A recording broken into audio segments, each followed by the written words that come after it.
Story that was breaking over the weekend. Wichita police are sharing video and audio from a deadly shooting in northwest of Wichita rather.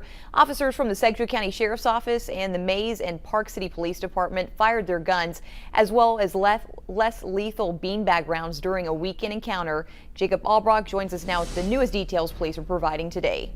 Rachel, this happened on Saturday morning. It started with a phone call. Let's listen to part of that call. There's a guy here with a gun and he's pointing. Who is he to you? Huh? Do you know who he is? Yeah. Who is he?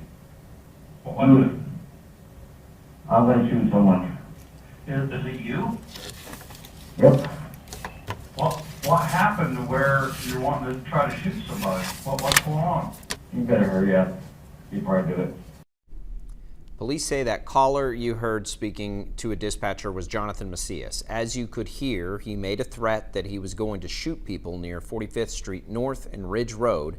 Investigators say he drove around the neighborhood for about an hour, getting out of his car several times and approached houses. He did this while ignoring officer commands. Officers used spike strips to deflate his tires. That didn't stop his car, though.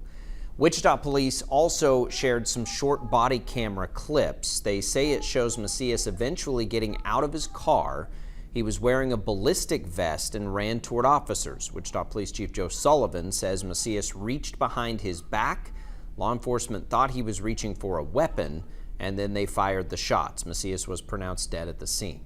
This is clearly just an unfortunate incident. It's a tragedy, I think, for everyone involved.